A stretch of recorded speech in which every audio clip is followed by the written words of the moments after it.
Hello बच्चों। चलिए आज हम लोग पढ़ने वाले हैं एक नई कहानी, रानी चींटी। लेकिन इस कहानी को पढ़ने में जो है, कहानी जो है वो तो अपनी जगह पे है। कहानी के पढ़ने का हमारा उद्देश्य ये है कि किस तरीके हमें हमें जो है घमंड ना करने की आदत होनी चाहिए। ठीक है। अक्सर क्या होता है कि हमारे पास जब ज़्यादा ताकत होती है, हमारे पास ज़्यादा पैसा होता है, हमारे पास कुछ भी जब बहुत ज़्यादा हो जाता है ना, तो हम उसके ऊपर काफ़ी घमंड करने लगते हैं, है ना। और जब हम घमंड करते हैं तो क्या होता है कि हम दूसरों को अपने से छोटा समझने लगते हैं। और ऐसे में क्या होता है, तो पहले सबसे महत्वपूर्ण बात तो यह है कि जब आप घमंड करते हैं और दूसरों को अपने से छोटा समझते हैं, तो आप जो है दूसरों को जो है बिना वजह तकलीफ देते हैं। साथ ही साथ इस घमंड में आप ऐसी गलतियां जरूर कर सकते हैं जिससे कि आपका ही नुकसान हो। और ऐसी परिस्थितियों में सिर्फ आपका घमंड ही नहीं चूर होता है, आपका आपका जो है व्यक्तिगत नुकसान भी हो जाता है, आपको भी कुछ ना कुछ हानि हो जाती है।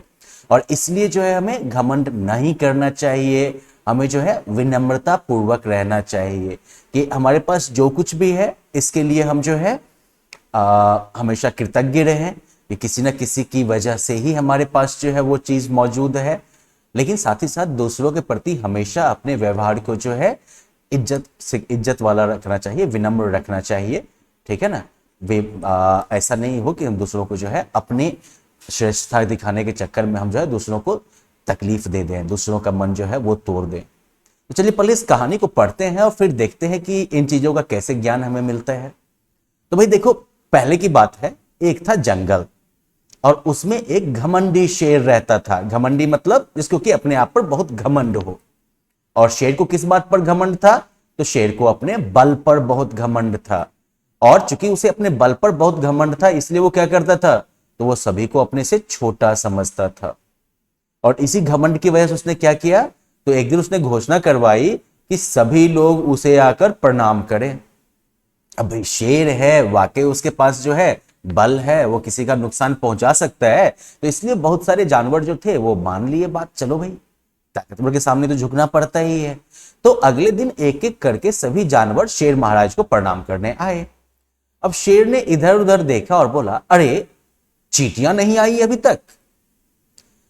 खरगोश अपनी आदत के अनुसार बोला, महाराज वो तो हमेशा देर से ही आती हैं। लोमड़ी जो है वो भी बोलता है, जल्दी पहुंचना उनके बस की बात नहीं है। यह सुनकर सभी जानवर हंस पड़े, है ना।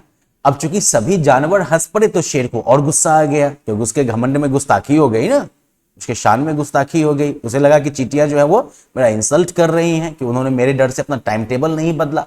शेर लाल पीला हो गया। लाल पीला मतलब, लाल पीला होना मतलब बहुत ज्यादा गुस्सा हो जाना। तब तक रानी चींटी अपनी सेना के साथ वहां आ गई। ठीक है। शेर बोला, कभी तो समय से आया करो, हमेशा देर से ही आती हो।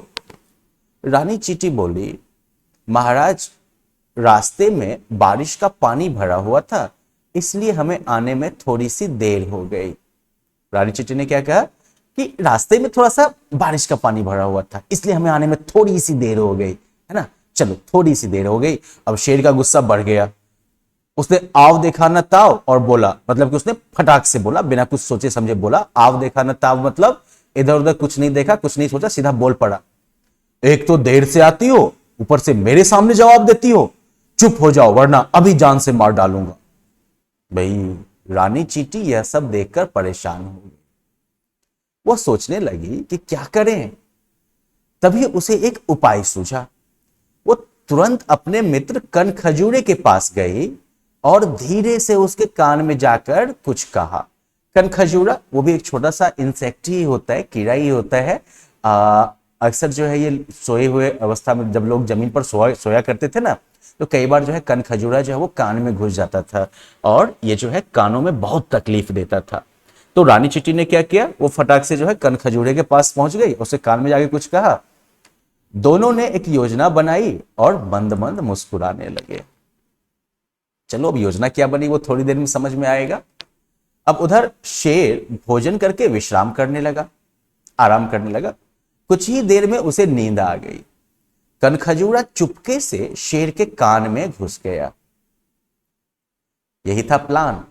उसने शेर के कान में जोर से काटा। अब तो शेर परेशान हो गया और दर्द से तड़प उठा। वह इधर उधर उछलने लगा, पर किसी भी तरह दर्द कम नहीं हुआ। इतने में जंगल के सभी जानवर भी वहां आ गए। शेर के कान का दर्द बढ़ता ही जा रहा था। सभी जानवर चुपचाप खड़े थे, पर वे शेर की कोई मदद नहीं कर पा रहे थे। हाथी बोला, महाराज, मुझे लगता है कि आपके कान में कोई कीड़ा घुस गया है, जिसके कारण आपको कष्ट हो रहा है। आप रानी चींटी को बुलवाइए, वही आपकी मदद कर सकती है। कष्ट होना मतलब तकलीफ होना, दर्द होना। तो हाथी जो है वो बोलता है कि लगता है कि आपके कान में कोई कीड़ा घुस गया है, जिस कारण से आपको जो है तकलीफ हो रही है, दर्द हो रहा है। तो रानी चींटी को बुलवाइए, वही आपकी मदद कर सकती है। शेर ने रानी चींटी को संदेश भेजा। थोड़ी ही देर में रानी चींटी अपनी सेना के साथ शेर की गुफा में पहुंच गई। शेर ने कहा, मेरे कान में बहुत तेज दर्द है, कृपया मेरी मदद करो। तकलीफ में है ना बेचारा, तो तकलीफ में तो सारा घमंड जो है वो चूर हो गया है ना, दर्द के मारे छटपटा रहा है एकदम से। रानी चींटी धीरे से मुस्कुराई और शेर के कान पर चढ़ गई। वहां पहुंचकर उसने कनखजूरे को आवाज लगाई, धन्यवाद मित्र, अब तुम बाहर आ सकते हो। रानी चींटी की बात आवाज सुनकर कनखजूरा झटपट बाहर आ गया। उसके बाहर आते ही शेर को दर्द से छुटकारा मिल गया। शेर बोला, चींटी बहन, मुझे क्षमा कर दो। मेरी समझ में आ गया है कि कभी किसी को छोटा नहीं समझना चाहिए। यह देखकर रानी चींटी मुस्कुराती हुई वहां से चली गई और इस प्रकार एक नन्हे से कनखजूरे और चींटी ने शेर का घमंड चूर चूर कर दिया।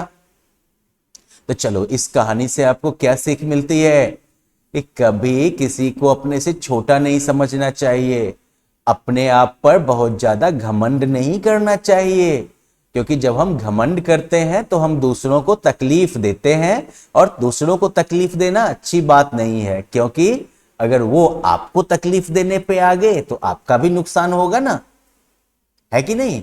रानी चींटी को मरने का डर था, सही बात है, लेकिन रानी चींटी चूंकि शेर के डर से बहुत ज्यादा परेशान हो गई, इसीलिए तो उसने शेर का घमंड चूर करने का जो है, शेर का घमंड चूर करने की योजना बनाई उसने। और उसमें शेर बेचारे को कितनी तकलीफ हुई, देखो तो, शेर बेचारा भींगी बिल्ली बन के यहां पर लेटा हुआ है कि नहीं। तो इसलिए जो है कभी घमंड नहीं करना चाहिए, हमें विनम्र रहना चाहिए, समझ गए। हमेशा जो है अपने आसपास के लोगों की इज्जत करनी चाहिए, किसी को अपने से छोटा नहीं समझना चाहिए, किसी को बिना वजह तकलीफ नहीं देनी चाहिए, ठीक है। अदरवाइज एक छोटा सा कान खजूरा जो है वो भी शेर को घुटने के बल ला सकता है, समझे कि नहीं। चलिए, तो आज के इस पाठ का यहीं पर अंत होता है। आप लोग इन नए शब्दों को जो है पढ़ लीजिएगा और याद करिएगा, मुहावरों को भी देख लीजिएगा, और साथ ही साथ जो श्रुतलेख है वो आप अपने अभिभावक की मदद से करिएगा, जहां पर वो आपको ये शब्द बोल के सुनाएंगे और आप इन्हें सही सही लिखिएगा अपने नोटबुक में, और उसके बाद जो है इन प्रश्नों के आप उत्तर लिखिएगा, ठीक है। चलिए फिर, बाय बाय।